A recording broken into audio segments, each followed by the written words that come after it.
Hi, welcome to the media show on the Pod TV network. I'm Nick Palavita. I will be your host for today's show as soon as we have our people that are going to show up. And today's topic are hot topics.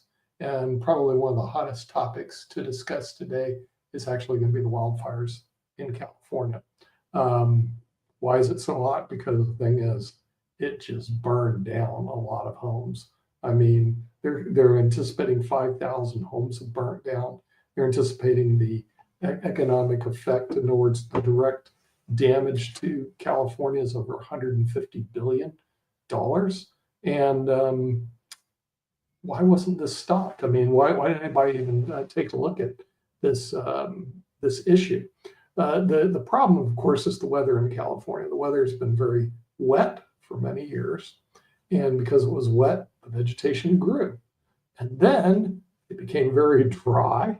And now, so you have vegetation that is, how do you say, it's fire kindle, waiting to fire. And then here comes the fire along with the Santa Ana winds. Poof, next step, the Santa Ana winds were out of control and they burned down most of the Pacific Palisades. And because of that, we actually lost a lot of homes, a lot of businesses, a lot of people were displaced, and they're still being displaced as we're talking today. And so it's probably one of the hottest topics on the media show right now is the fires in California. Now, of course, the real question is there somebody to blame? In other words, did somebody create this problem or not? And the thing is, we see different arguments about this. First of all, when you look at it, there may have not been anything that you could do about it. This could have just been events that no one had control over.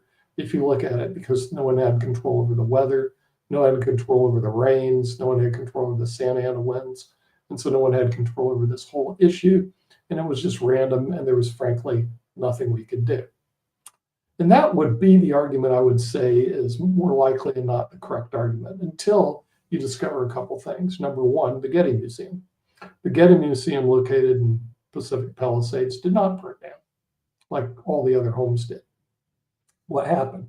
The Getty Museum actually 24/7 every day basically practices for a fire. And they set up their building, they set up their environment to defend against potential fires. So they made sure that their roof would be flame retardant. Same with their building, their grounds. They kept the grounds where there wasn't fire kindle all over the place. And they worked diligently at this particular area. So they did one. And then there was a shopping magnate who did the same thing. So now we see that there was a way you could manage this particular problem. Of course, different minds could disagree. And with that, I have a very disagreeable person who's just joined us from Raleigh-Durham area, Jacoby McDuffie. Okay. And the thing is, we're discussing one of the hottest topics because it's the media hot topics. It's got to be one of the hottest topics in the media right now is the fires in California. So how do you see this? Do you see this as gross liberal mismanagement, which 90% of the people agree with me on that? Or do you see this as a random act of God and thoughts and prayers should be coming with us? So what are your thoughts on that? I mean, it's still one of the top topics out there. And it isn't a gross mismanagement of liberal, it's not that. I mean, there are problems that came about. There is mismanagement that is there, which is true. It happens anywhere. Nobody can prepare for a catastrophic event that has never happened before. So, yes, there were issues. But on top of that, we have to understand if a hurricane is coming, we can't plan for every issue that's going to come out of the hurricane. If a wildfire happens, it's a wildfire. It's the same reason. It's the same crazy thing that people try. Hey, why did this? Let me go take a picture with a wild bear in the woods. Oh no, I'm being mauled by the bear. How come the bear mauled me? It's a wild thing. You're not going to be able to predict what is going on. So there are things that happened that we just have to be honest about it. That's we were unprepared because you can't prepare for particular things. It's just an impossibility. Okay, that's your opinion. Let's hear from Sasha Starr and our friends in Canada. Now we summarily dismissed your opinion. Let's listen to Sasha. Right now the brightest people in Ottawa, they are preparing a proposal for Trump.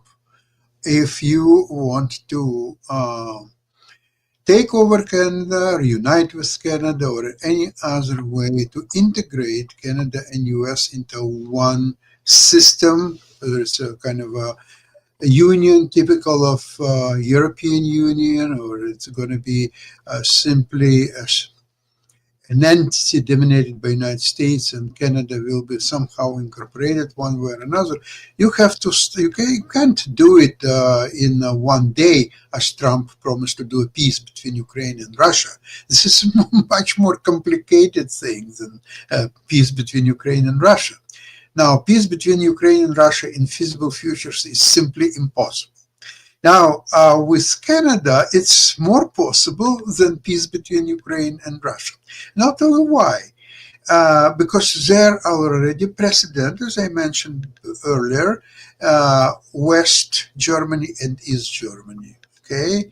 And eventually it became one country.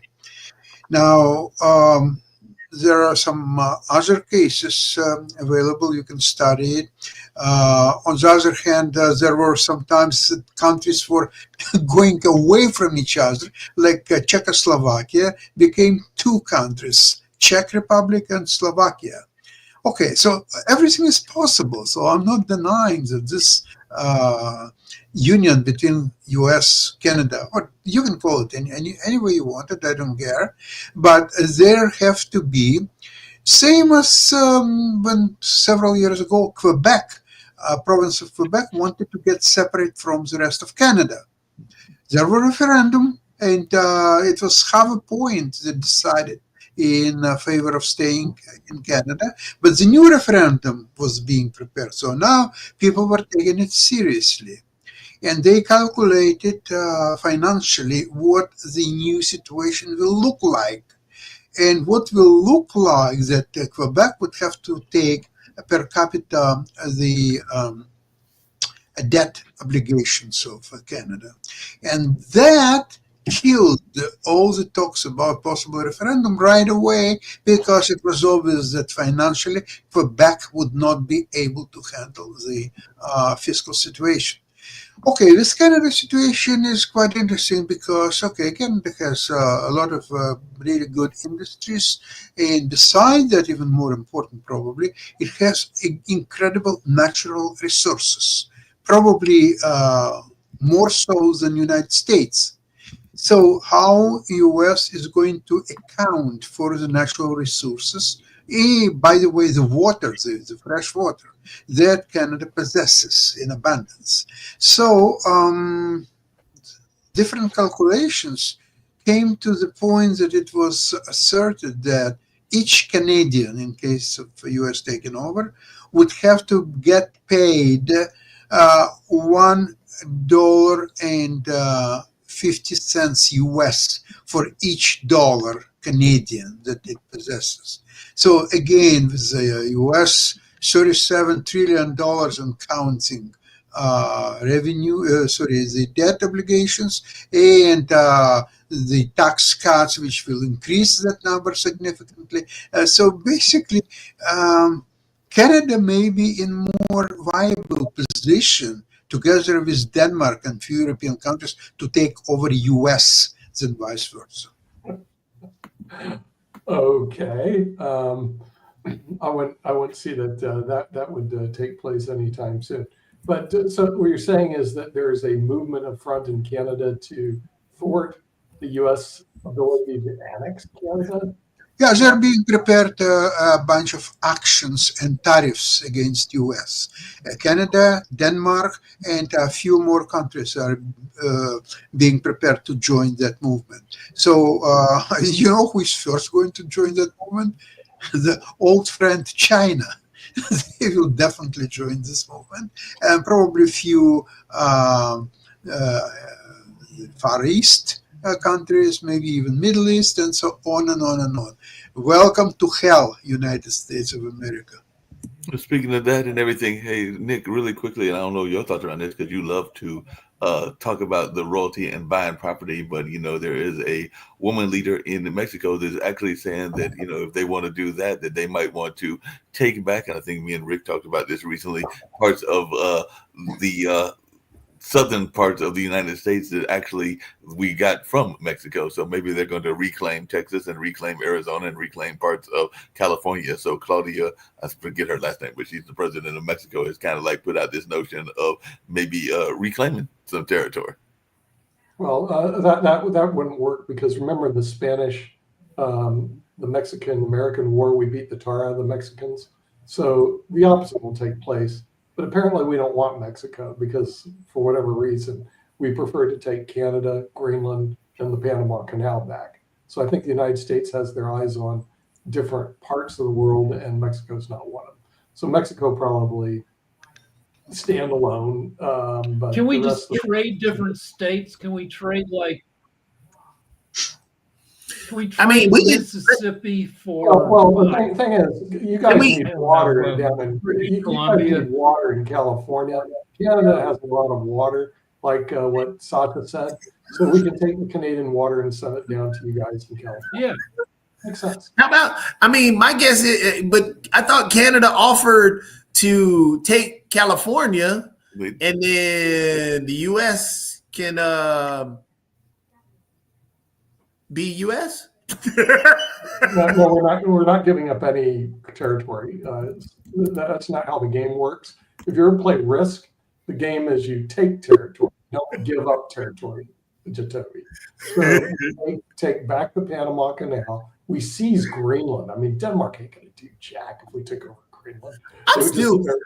It'd be like when Russia took the Crimea. So we take Greenland, we take Panama, and it's way too bad we left Afghanistan because we should have annexed Afghanistan. Just say it's ours now. So that's how you make America great again. You just take stuff. Hey, listen to me, Jatobi. You take you can. Okay, go on. Have you heard that MAGA now is changed to MAGA, which means make America and Greenland great again? Well, think about Greenland. Greenland, no one lives there. What, 55,000 people live in Greenland? So nobody lives there. No one visits there because no one ever hears of it. When Donald Trump Jr. visited. Yeah, he visited there recently. He went there last week. Also because it's a freaking wasteland. You can only live on the takeover bid.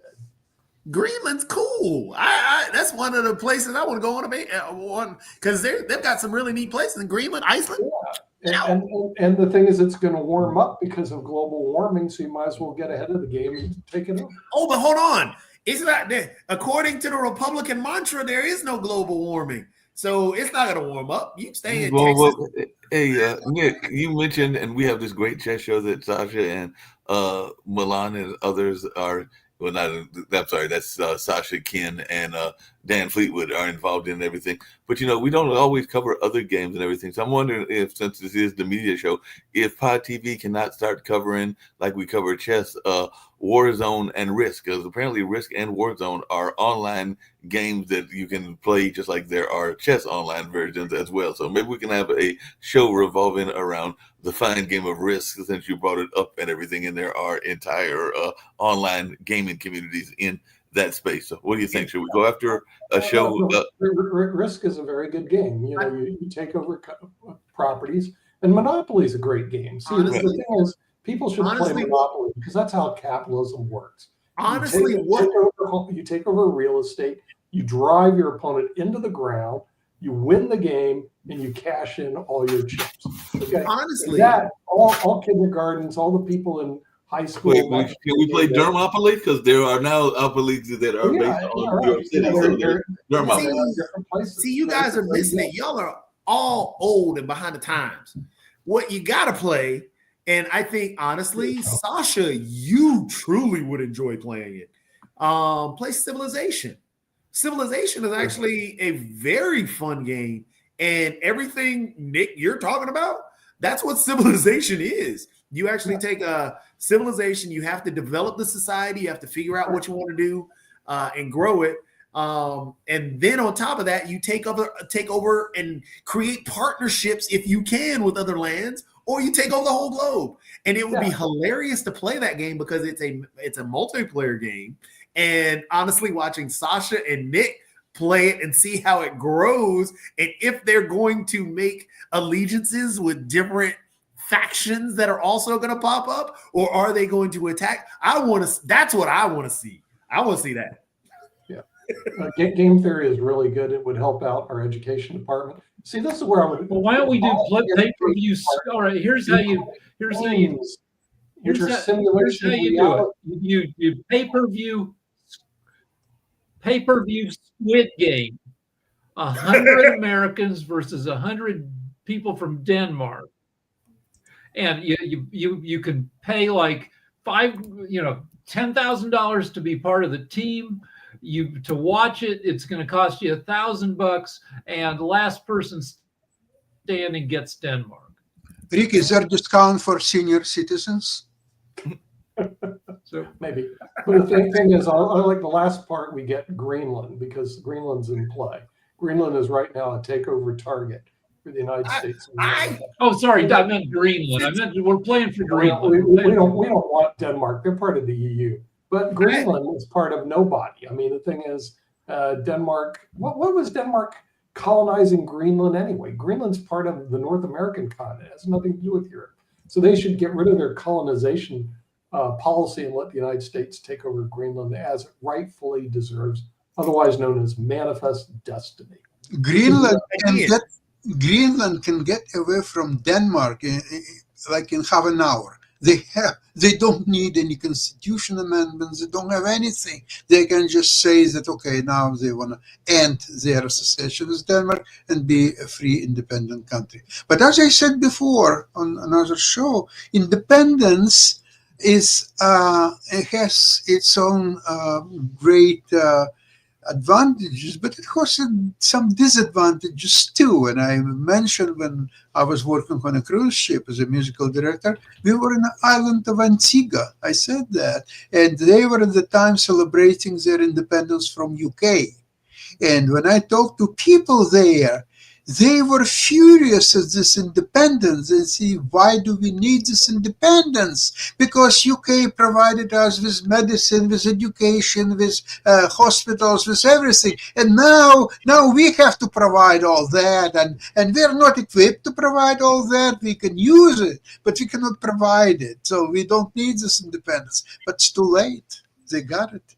They got the independence. Again, I propose, because I think it would be hilarious because we got a week.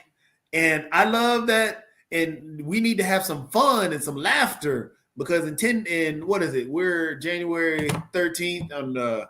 So next Monday, where we're all going to be upset about it, except for Nick. I propose, and it'd be fun. I want Sasha and Nick to download Civilization. Civilization 6. Civilization 7 comes out in February. But Civilization 6. Learn how to play it. And I want to see a duel between Sasha and Nick and see if they actually take over. Who's going to take over whose country? Because that would be so much fun. Because it is, honestly, we're talking about Risk. Risk itself is phenomenal game. But Civilization 6, Civilization has grown into one of the better strategy games. It is phenomenal. It teaches history and about different monuments and stuff while you're playing the game. But as you grow your country, you're having to make decisions. Are you going to be an oligarchy? Because it gives you that option. Are you going to be a democratic, a republic? Are you going to be an autocracy? I mean, it gives you the option of how you're going to grow your country. Are you going to learn about ironworks? Are you going to learn about military? Or are you going to learn about science? It gives you those options. And I want to see that strategy play out. That would be hilarious. So should- so you've played it a lot. Which Crasy wins? Which one wins the most? Which form of government? So it's all based on how you play it. So your strategy on how you govern your people, it's hard to say, because if you believe in an autocracy, you're going to govern that way and govern your people that way, and your people may rebel, but you're able to control in particular ways. If you're a democratic republic, then you control your people that way. So it's hard to say which wins the most. It's just how you strategize. Do you always choose the same? Do you always play the same form of government, or do you switch it around? So there are multiple forms of government. There are multiple forms of trade routes. You can create your own trade routes. You can trade with particular people. Because of the way it's set up, you get a random leader, because I've been Gandhi before. I've been, just tons and tons of different choices in Civilization 6 that you can choose from. But again, then as you go, based on what other leaders are out there and how they govern, is how you're going to actually decide if you're going to lead in a particular way. Down like I was playing one time, and as my civilization was growing, there's other civilizations there, and theirs grew a little bit faster, and they made more alliances, and they ended up with freaking robots. And I'm sitting here with my little chariot, and that robot destroyed all my country. And then I had airplanes on one. I mean, it's very fun. And if you like strategy at all, especially if you're coming from chess, and if you like risk, well, has this, with your experience, so has this experience made you more qualified to govern than Trump? Yes. I'll say that. Because Trump's only qualifications is that he's rich. Well, I mean, he's a business owner who filed for bankruptcy multiple times. But Civ is just so much fun.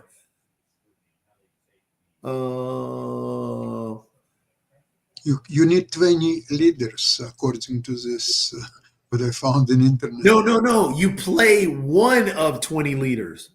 Okay, so you need 19 other leaders. No. So what it is you are playing one person. Okay. And there are other individuals that pop up. Let me see. Here, I'll show you. I mean, it came out in 2016. It's an older game, and like I said, I played it a lot, and it's way too much fun, and you would have a ball with it, Sasha. Yeah. But again, so who's playing this? Who's playing this? Because when my friends and I played Risk, we played it sadly because it was on Saturday night, and we weren't cool enough to go do cool things on Saturday night. So for 25 years, cities have been the engines of. Or you can play it with a ton of people. So this is what it is. Civilization 6 brings an innovative new way of managing cities by allowing you to build out from your home tile and across the world map. Each city will still consist of one home tile, but there are now districts surrounding the city. Districts are specialized for different tasks, such as research, growth, culture, or production. There are many different kinds of districts in Civilization 6. Some civs will have unique districts only they can construct. Each district contains buildings that support its role. The campus is used to boost the science of a city. After researching writing as a technology, you'll be able to construct a campus in your cities. The library is the first building built on the campus. Later, during the medieval era, you'll research education and be able to construct a university. Finally, during the modern era, you'll be able to build the research lab once you've discovered chemistry. Each time you build a building on the campus, it will increase the amount of science that city is producing. The location of a district is important. Districts can be built in a valid tile outside the city. A district can be given a bonus by placing it next to certain features. Our campus, for example, gets a bonus when it is built near a mountain or rainforest. Other districts will have their own adjacency bonuses. Wonders, too, require their own tile for placement and may have requirements for where they can be placed. The pyramids, for example, must be constructed on a floodplain or desert. Theater districts benefit from being built adjacent to a wonder. The Great Library can only be built adjacent to a campus. Spread your cities across the land as you master districts, a major new addition in Sid Meier's Civilization 6. And so basically, again, what ends up happening is you create your city. As you see, you can create your districts. You can find, all these marbles to build and everything else. And as you're doing that, if you play against somebody, another person is doing that on another part of the map. If you're playing alone, there are other random computer players that you're playing against. That's all happening. Then on top of that, you've got like different raiders that may come to your town to steal stuff. So you've got to really plan out how you want your city layout to be. Then you're looking at your government that you're trying to run. Then you're looking at your technology that you're having to run. What type of defense? And again, as you're doing this, again, it's just like you think of it like Risk. As you're doing that, somebody else is doing that on the other side. And it's so addictive. And it would be really hilarious, like I said, to watch Sasha and Nick trying to figure out who's going to do what with their civilization.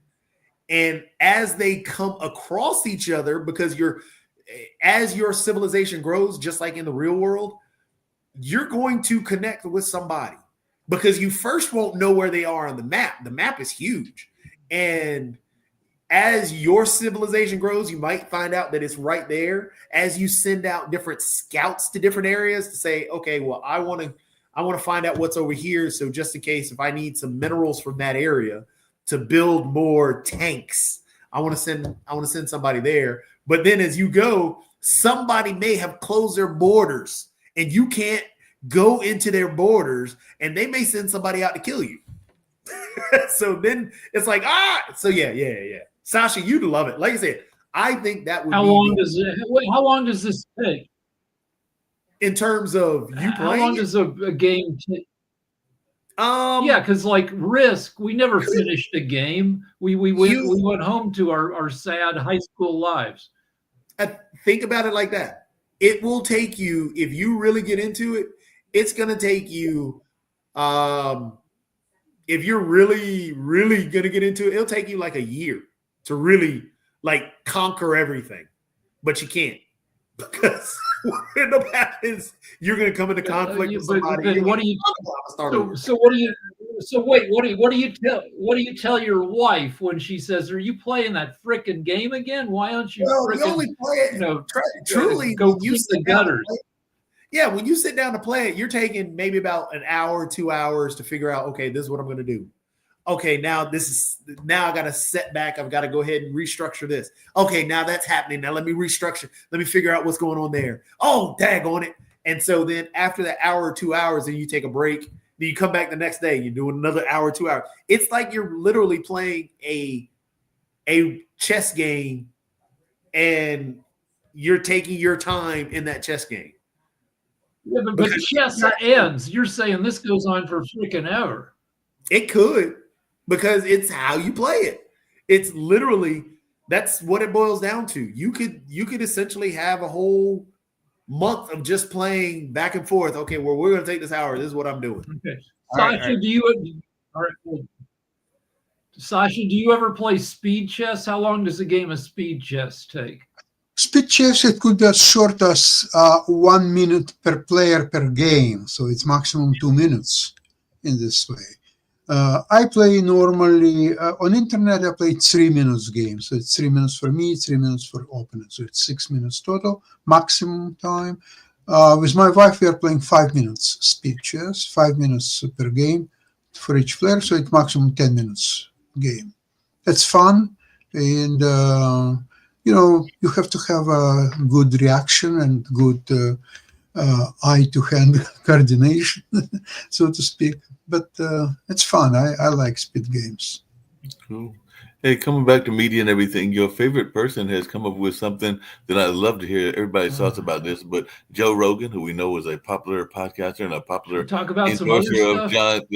of Donald Trump, has claimed that a media psyop is responsible for creating a negative image of Donald Trump that has distorted people's perception of the president-elect. So he is the MMA commentator and popular podcaster has noted an apparent shift in media treatment of the president-elect dating to a time before his first presidential term. So, he's got all these roughly 11 million listeners and everything Joe Rogan does, and he's seen as been one of the key players in the 2024 election. So I guess he's blaming it on a psyop that is responsible for us not having positive views of President-elect Trump. So go ahead, Steve. Go ahead. People knew Trump was a dick since the 70s. If you lived in New York City, or if you just paid attention, you knew he was a dick. There was a magazine called Spy Magazine in the 80s that devoted some of just about every issue to making fun of Donald Trump. He was nobody felt threatened by Donald Trump because he was just a rich, loudmouth buffoon who liked to go on Howard Stern and talk about the models he was having sex with.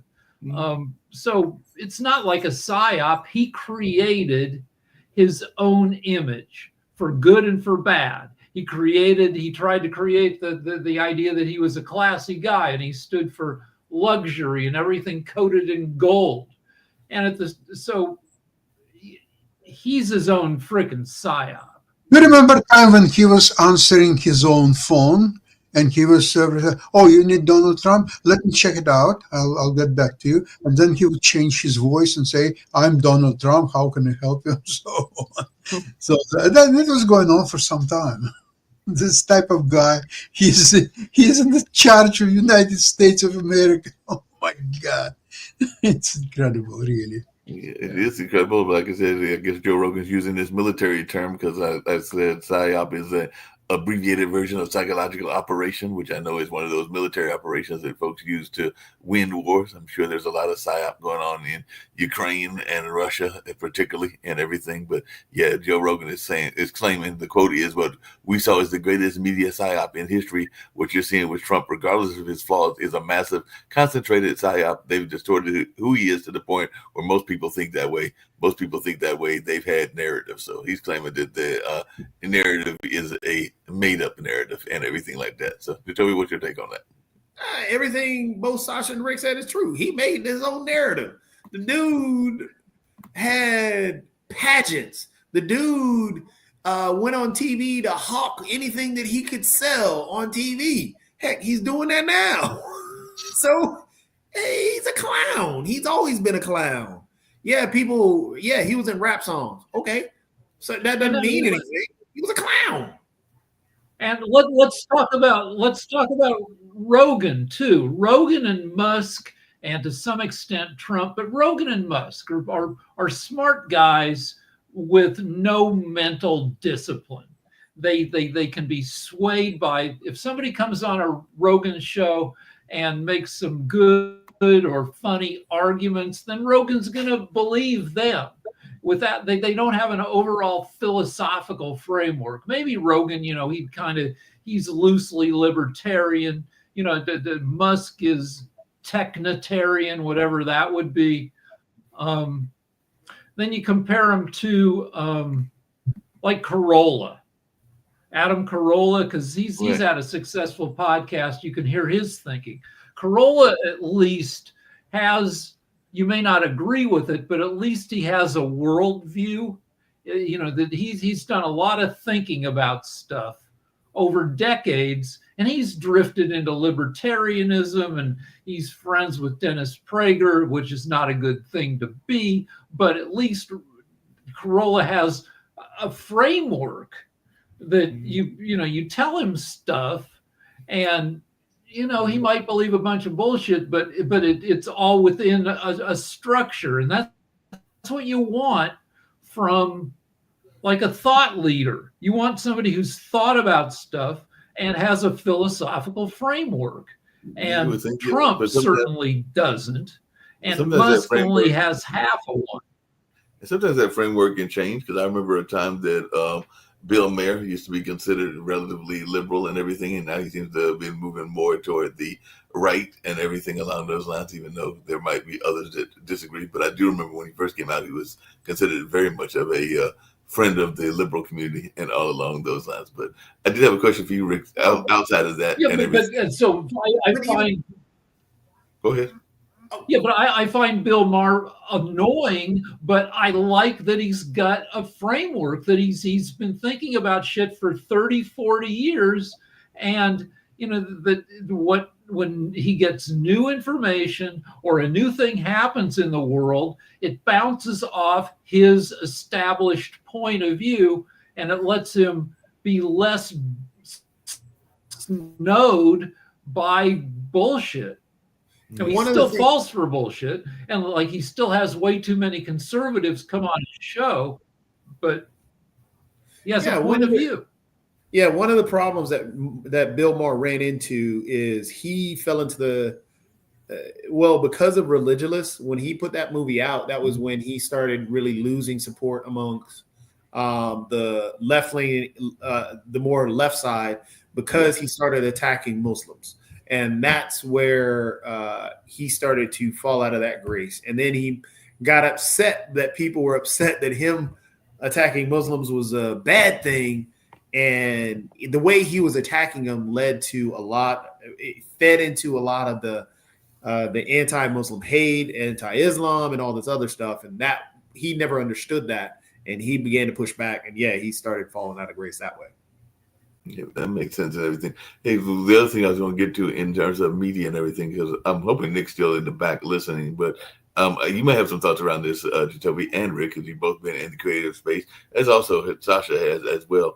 But apparently there's a guy named Buddy Waddell who is claiming that there are serious overlaps between Mona 2 and his screenplay. So he's actually suing Disney for $10 billion. That's a whole lot of cheddar and everything like that. But I was just wondering y'all's thoughts, because he is an animator who has sued Disney for allegedly copying the idea for that hit franchise from his wait, what? Because of the fires and all the crap, my internet's spotty. Why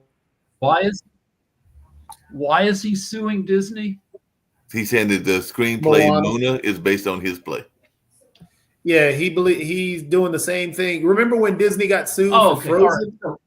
It's the same thing they're doing for Moana. Right, and it's not worth $10 billion. That is so stupid. Yeah, the entire Marvel franchise was sold to Disney for these lawsuits.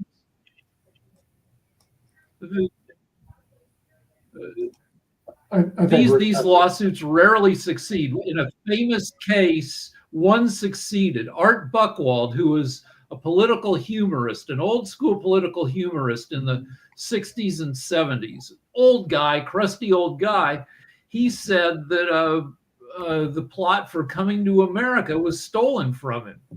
Yep. And he knew what he was doing. He came in with a prepared legal team. He made a bunch of points, and he won the lawsuit. Also, he didn't give a crap because he didn't work in Hollywood.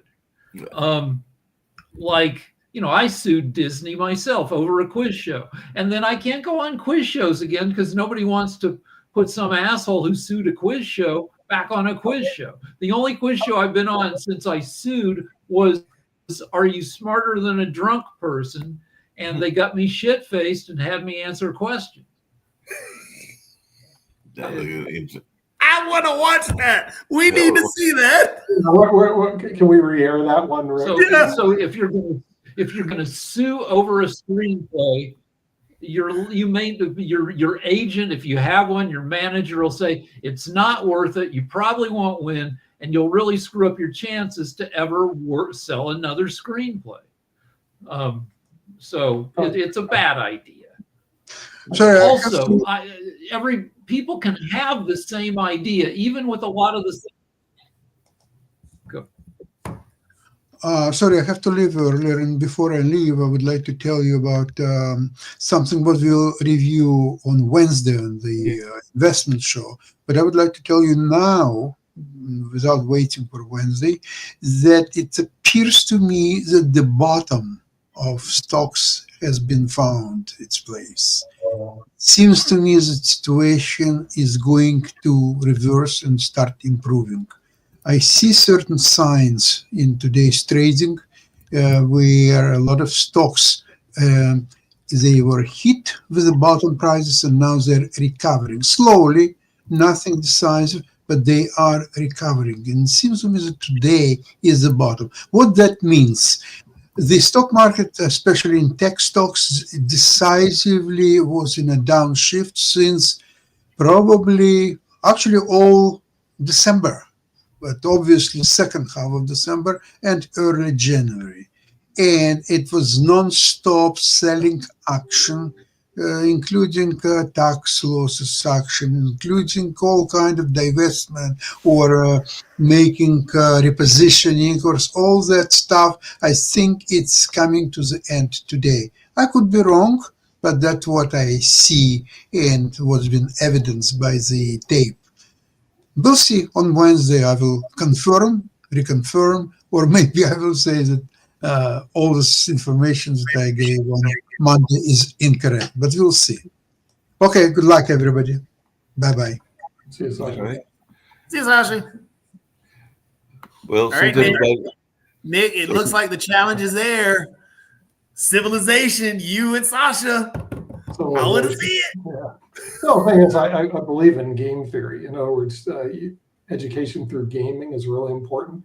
So one game we should show is how you abolish the Department of Education, which is worthless, and you install games throughout the educational system, which is actually worth something.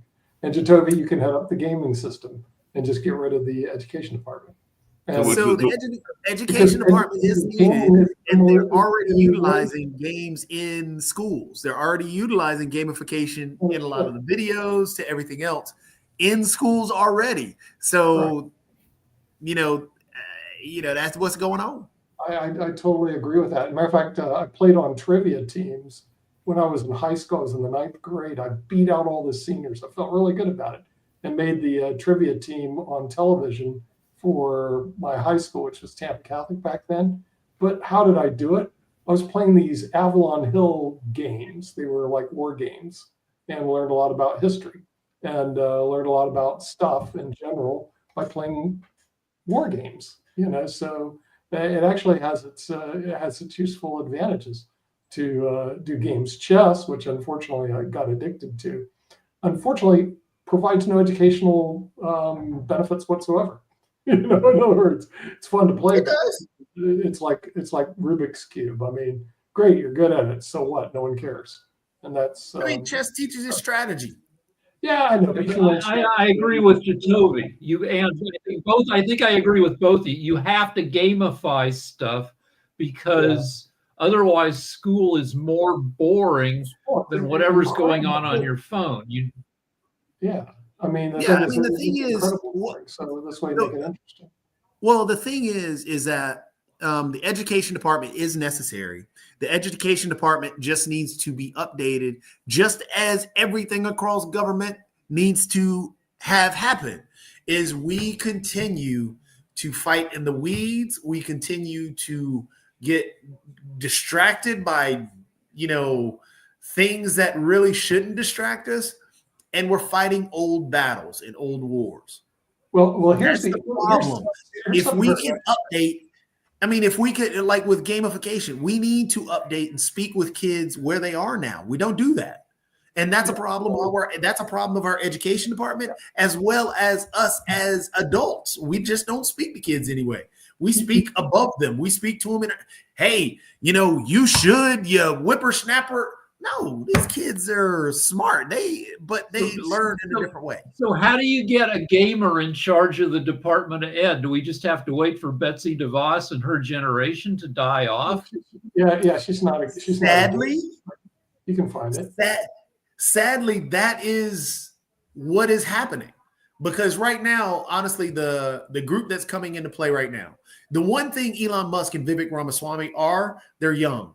They understand the tech world, and they're young. The problem is what they're preaching and the conspiratorial things and all this other stuff. So there's a lot more baggage than good with them.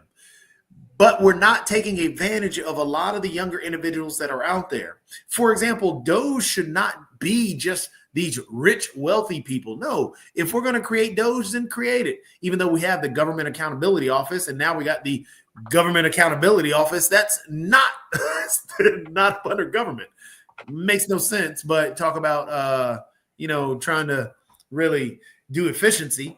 But again, what Doge should be compromised of are individuals that are in the lower tiers, in the lower class, who these individuals are, who these policies are being affected by.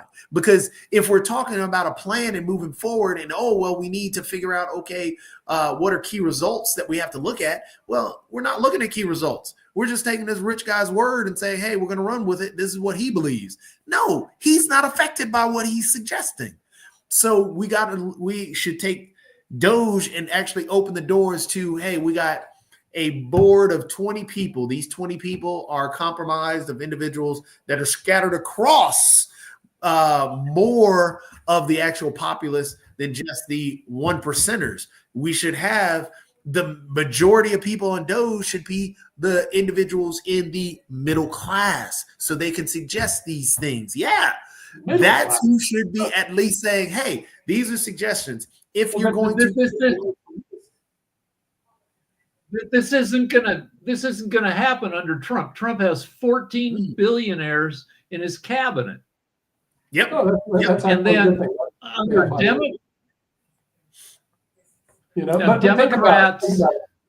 Rick, Jacoby was against Linda McMahon, who watches our shows, from being head of the Department of Education. Yet at the same time, he's appointing her to a head of a department he plans on eliminating in her position. So how would you like to accept a position in a place that your boss says you're going to at least Linda that's what McMahon Trump is doing. knows how to make stuff entertaining. But that's exactly what Trump is doing. He's putting, he's taking and throwing a woman on top of a department that he's going to take away. Basically, it's the same thing he did with, hey, I don't have any black people in my cabinet. I'm gonna throw them in front of Hood. Yeah, but did you see Donald butting up with Obama at the Carter funeral? I've got no issue with that. They're best buddies. Yeah, I mean, they're at a funeral and they're sitting side by side. You don't need to make it awkward. You're at a funeral to pay respects to Jimmy Carter. You're not at a funeral to make a political statement. And Trump saying something to President Obama, I'm fine with that. And President Obama laughing, that's just who he is. That's something that I would even do. If I'm sitting, it doesn't matter who's sitting beside me. If they're going to sit there and I don't like them or whatever, and they say something funny, hey, I'm a laugh or whatever. No, it's not about me at that time. Trump just doesn't understand that. That's why he's thinking about a half staff. But the deal about Linda McMahon running the Department of Ed is if you came to her, if you could somehow get into her office with a pitch and say, here's how to make education more entertaining, she at least would listen to that because she's been part of an entertainment company for 30 years. Yeah. But the problem is, and this is where the problem comes into play, what is she going to create entertainment-wise? And where is she going to speak to kids at? Because again, what we're looking at in the education Yeah, department but is you'd we have need to figure to out do We your want you to whole- figure that out yeah. and everything, but hold on a second, just really quickly, because you know me, I'm gonna go find it and everything like that. So it was okay with Rick and everything. This is actually a clip of Will being drunk affect somebody from the IQ and everything like that. So I actually found your clip, Rick, and everything along those lines. Wow. Okay. Yeah, let's take a look at it. You should know the answer. I to this see one. that. I see that. This was pretty easy. Well, I know the hard plus one. they have it in green, but Oh, well, And Bacchus was the god of I may wine, have to- agriculture, the- fertility, and the theater. Probably fertility and wine, because once you drink so much wine, you're down to fuck, you know? Unless you get wine dick. What's wine dick? I think it's like can whiskey deduce. dick, except it takes like 3 times as much wine. On this episode of Are You Smarter Than a Drunk Person? Can this South Dakota native Shit is not one of the answers. take on the man with the highest IQ in America? He's taking his clothes off. It's time to find out. Hi guys, I'm Allison Becker, and welcome to Are You Smarter Than a Drunk Person, which is streaming 5 o'clock somewhere. This is the game where we pair a normal smart person with a real genius who just happens to be a little bit tipsy. Let's meet our contestants. Please welcome Evan Henderson. How are you, Evan? Good. How are you? I'm good. So you hail from South Dakota, is that correct? Yes. Tell me about South Dakota. I know nothing about it. A lot of people don't know anything about it. Educate honestly. us. Yeah, it's the home of Mount Rushmore. Okay. It's a beautiful area. Sorry, I fell asleep for a second. Tell me more. Yeah, exactly. I'm just kidding. Well, thank you for playing. Let's meet our genius, Rick Rosner, the man with the highest IQ in America. Welcome, Rick. Hey,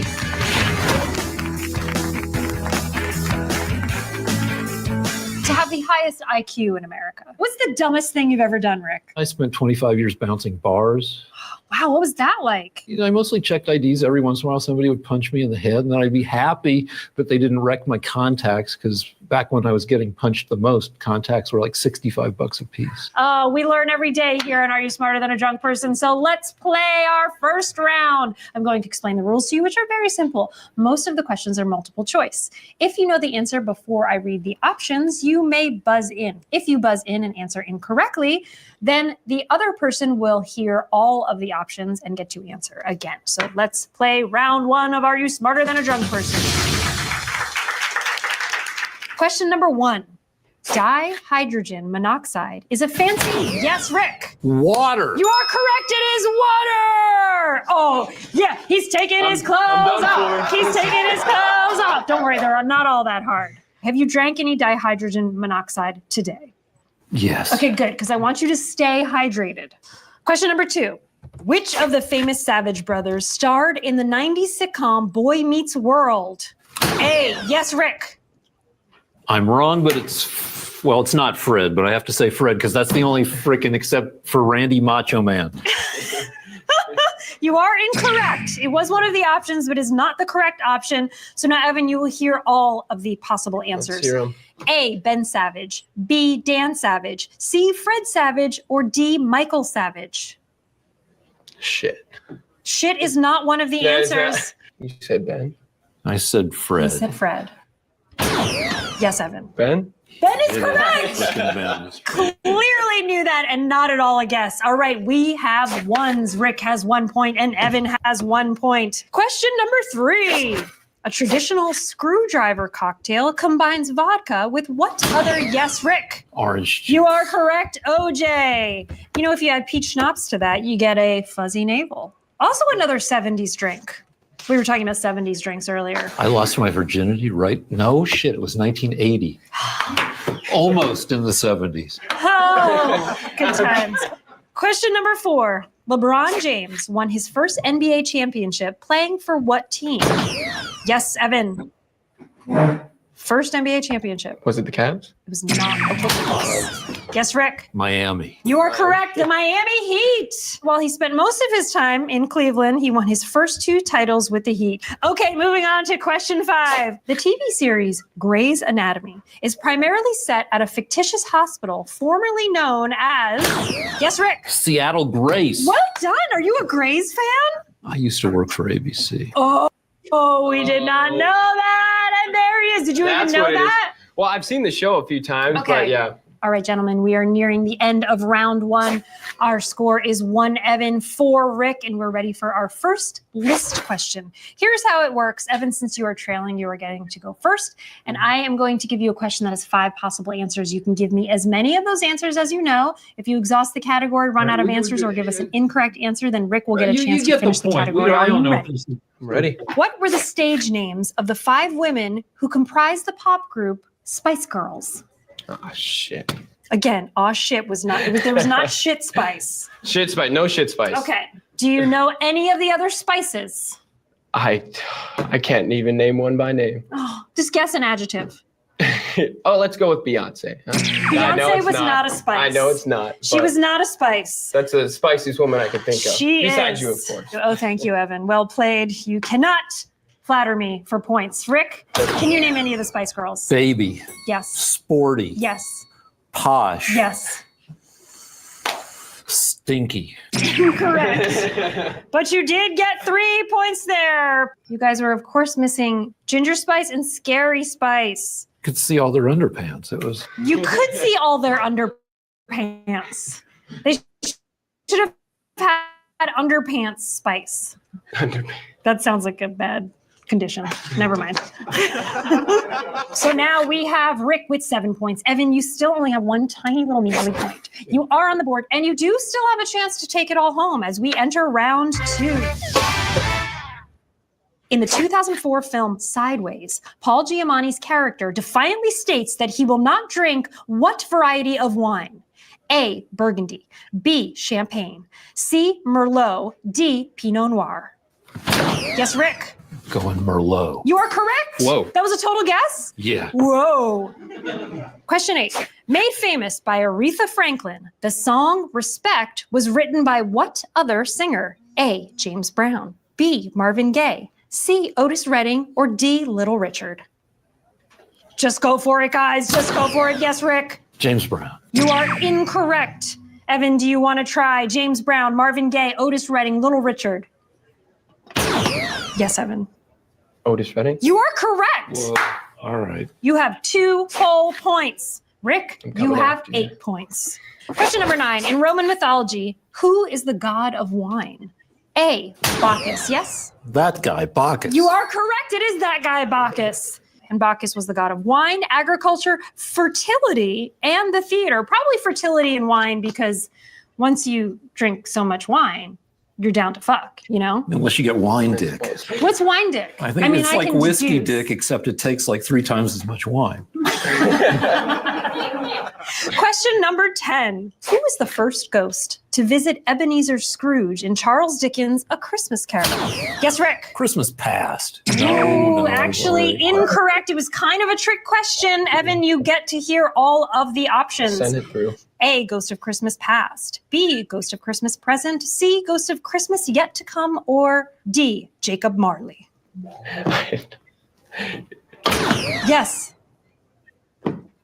Ghost of Christmas Present? I don't know. You are incorrect. You never read or Jacob Marley. It's Jacob Marley. Yeah, it's just, I figured about when you did that, but I didn't want to be the dumbass to go with the only one that seems like it's not. So you've never seen any of the 87 screen adaptations of A Christmas Carol? I tend to stay away. It's a lovely, timeless classic. I recommend it. Let's move on to question 11. Guitarist Zakk Wylde named his heavy metal band, formed in 1998, after what Scotch whiskey? A, Dewar's, B, Glenfiddich, C, John.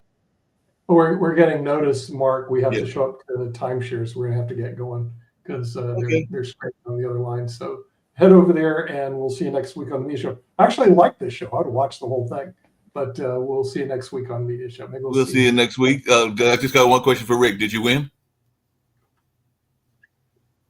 Did you win, Rick? I played 2 matches. I won 1. I lost 1. But there was no. They paid me $500 for playing, regardless of whether I won or not. It was just Okay. so there As was long- nothing at stake except Okay. looking like a Mark, jackass. Mark, can you start the timeshare show? I can.